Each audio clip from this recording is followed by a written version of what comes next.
さて続いてじゃないかリ本取りがバレるっていう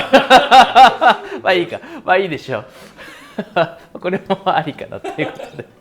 今回ね僕らよく鶏胸肉をよく使うんですけど、鶏胸肉とあとこれねちょっと水分をちょっと先に洗ってね取ってはいるんですけど、大葉を使って、そしてこのね梅干しねポン酢で和えたちょっとした副菜を作っていきたいと思います。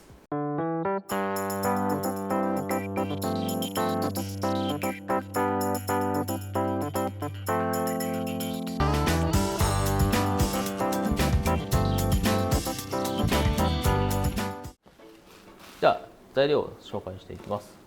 はい、これね鶏胸肉が大体1枚ぐらいかな。この後スティック状に切っていきます。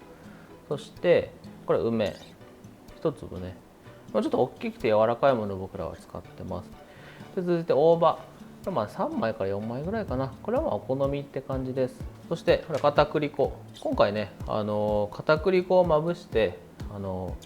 焼いていくんですけど、しっとり仕上がる今回コツになってます。ポン酢、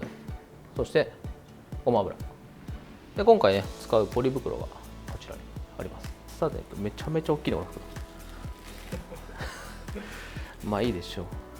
でね、今回料理のポイントを3つお伝えしていこうと思うんですが、それもね中で伝えながらいきたいと思います。でね、鶏胸肉ね、結構ヘルシーなので人気な食材であるかなと思うんですが、ちょっと下処理も今回はせっかくなので教えていこうかなと思います。鶏の下処理って何なのみたいな話もよく聞くんですが、こういうところにねこうちょっと白っぽい油分かりますか？こういうのね、これを、このままスーッと、結構ねちょっと臭みが出るんだよねここね、なのでこう薄く取ってあげます。こんな感じ。結構ねどこにあるのよみたいなのをよく言われるんです。こういうとこね、これもこう持ちながらこうそぎ落とすように切っていくと切れます。で結構あるんですよこういうとことかで、これをね下処理するだけでめちゃめちゃ鶏肉の臭みがなくなって美味しくなります。で今回ね醤油とかあとオイスターソースとかね、ちょっと濃い味のついた調味料で炒めていくんだって意外と分かんないんですけど、今回ね梅と大葉、そしてポン酢っていうね結構さっぱり食べたいっていう時に結構こういうのね下処理をしっかりやってあげることで美味しさがぐっと引き立ちます。でもそんなに神経質になる必要はないのでいいです。だいたい肉取った後によくついてるのがこの、ね、皮の間ね、こういうとこね、こういうのなのでここぐっと一回こう入れてあげて、でこういうところにねこうやって取れるので、こうやって見るからになんかあんま美味しくなさそうな油がなんか伝わるかと思うんですが、今回鶏肉をちょっとスティック状に切っていきます。鶏胸ってこういう風に真ん中に線が入って、こっちのこういうちょっとごめんなさいね包丁でやってますけど、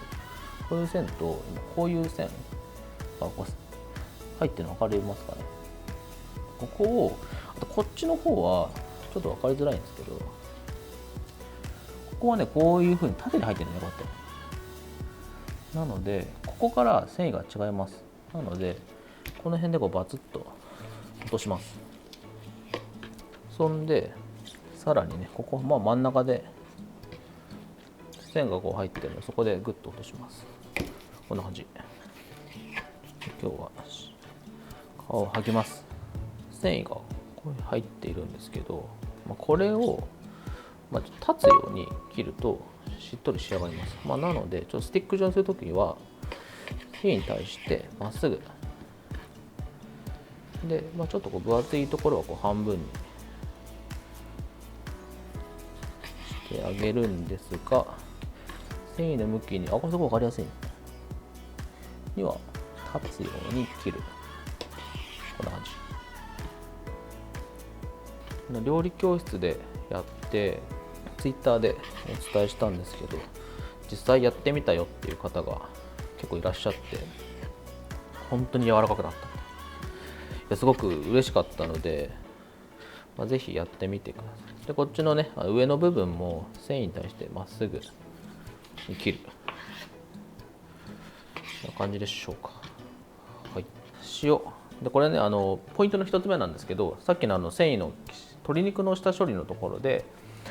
繊維を断つように切るのと、あとしっかりねお肉下味をつけてください。でちょっと高いところからねやると全体的につくのでおすすめです。こんな感じでしょうか。ポリ袋でなんで入れるのみたいなところをちょっと後で説明はしたいと思うんですが、ポリ袋に入れます。はい、ちょっとこれ分量外にはなるんですが、お酒を入れます。出ない。開いてなかった開いてなかった。すごい透明ちょっとこう入れてと。でよくね全体をまぶして揉んで置いていきます。はい、さあで続いて、梅と大葉、今回のねポイントの2つ目なんですが、こう梅と大葉とポン酢ね、このね3種類はさっぱりにするんだったらもう知っといたら何にでも応用が効くみたいなタレかなと思うので、ぜひ普段のね料理に取り入れてもらえたら嬉しいなと思うんですが、焼いたお肉とか、あと豚肉の冷しゃぶとか、茹でたお肉でも蒸したお肉でもとても合うので、結構さっぱり食べたい時におすすめしています。梅はこんな感じでね、種を取って置いておきます。でちょっと先に大葉のちょっと切り方をご紹介するんですが、大葉はですねこうやって巻くんですよ。ぐるぐると。ほんで巻いて散らばらないようにこう押さえて、で押すように切っていきます。で切るとちょっとねこうやってやるとこんな感じで綺麗ですね。そう綺麗に簡単に切れます。で大体1枚ちょっと長いので、ざっくりいいのでこの辺でね、真ん中ぐらいでこれ半分に切ってあげるとちょうどいいぐらいの大きさに。あとは梅の方はね適当にこうちょっとこう切るように叩いてあげて、さあこんな感じでしょうか。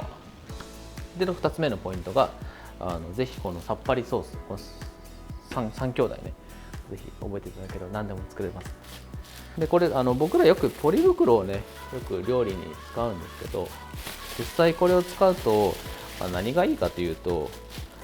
粉をねこのまま入れて粉をまぶして焼いていくんですけど、その時に均等に粉がつけやすかったりとか、あと粉のつけすぎを意外とこう避けることができたりとか、バットとかだと結構つけムラがあったりとか、あとこう下の方にこうべちゃっとついちゃって洗うのめんどくさいなみたいなのもあるので、結構僕らよく使ってます。でちょっとこのポイントの一つなんですけど、焼く時に事前につけすぎちゃうと結構水分出るので、焼く直前に粉入れます。なのでまずフライパンの方にねごま油を敷いていきます。だいたい大さじ1ぐらいで、ちょっとこうフライパン温め始めますと。フライパンね使う時にすごく油がこうまだねとっとしてるんですけど、火が入ってくると結構サラサラしてくるので、そこもね火入ったかなっていうところの一つの見極めにもなるかと思います。粉漬けをしていきます。だいたいこれくらいの量だと片栗粉、これ大さじ2か3ぐらいかな、ちょっと量を見ながら調整って感じではありますが、はい、こんな感じかな。こんな感じでしょうか。でね、こんな感じで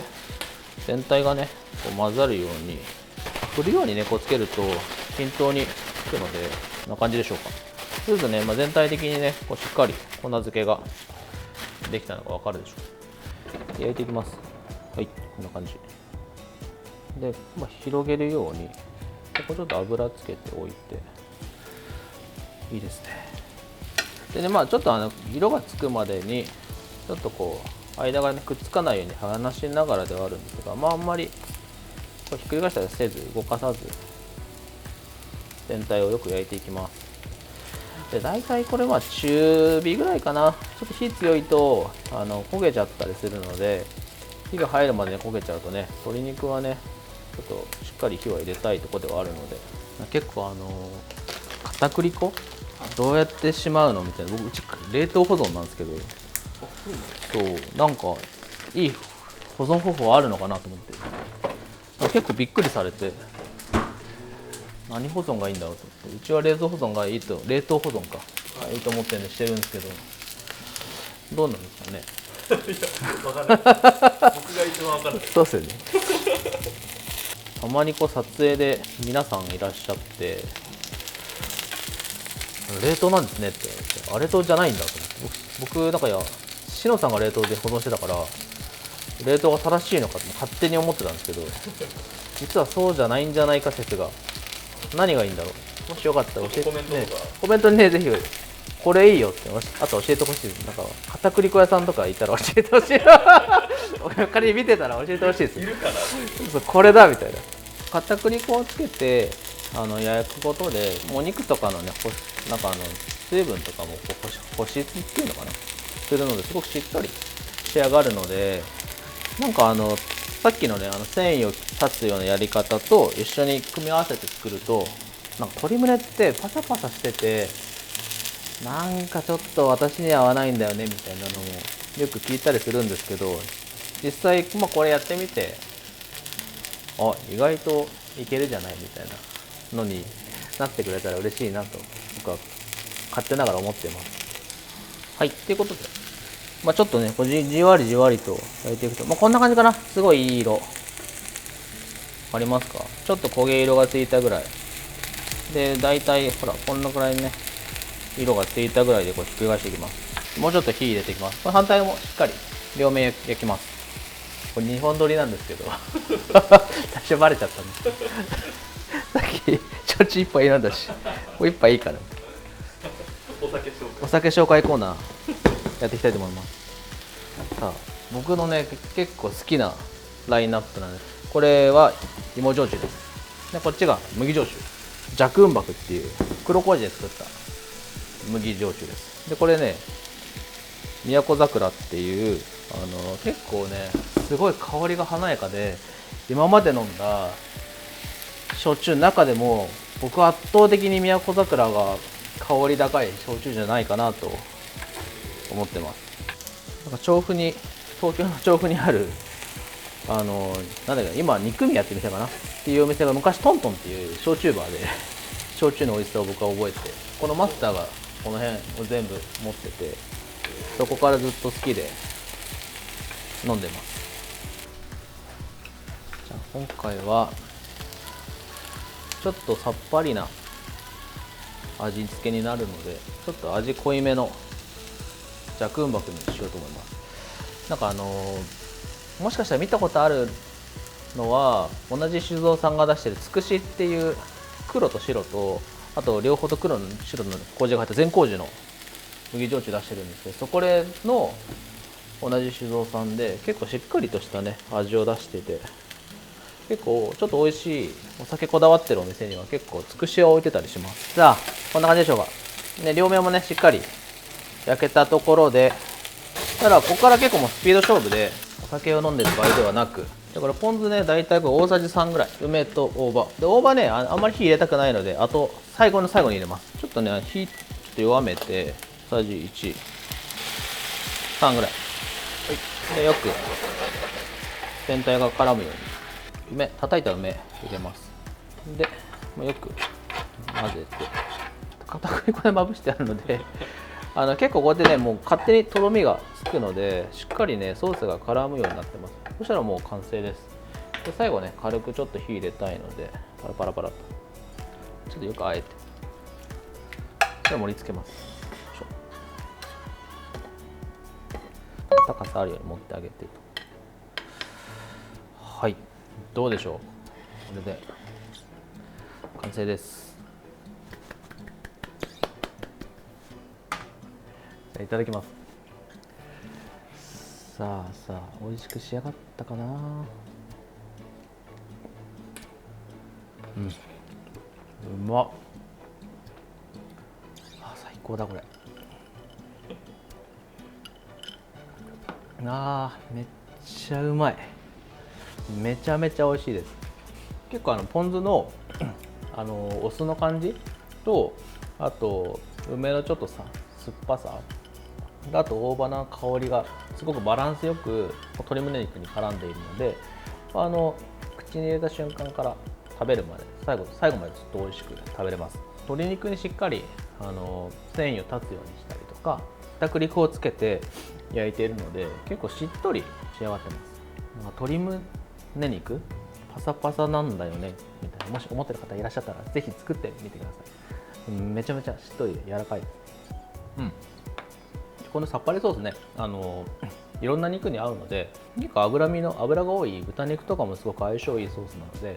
ちょっと豚のこの脂の感がちょっとくどいなとか、ちょっとこう臭みが気になるなとか、もしそういう方がいらっしゃったら、こういうさっぱりしたソースで一緒にこう炒めてみたり、茹でた豚をあえてみたりしてみるとすごくさっぱり召し上がれるかなと思います。ということで、もしよかったら作ってみてください。で美味しそうだと思ったらぜひ高評価とチャンネル登録よろしくお願いします。ではではまた。バイバイ。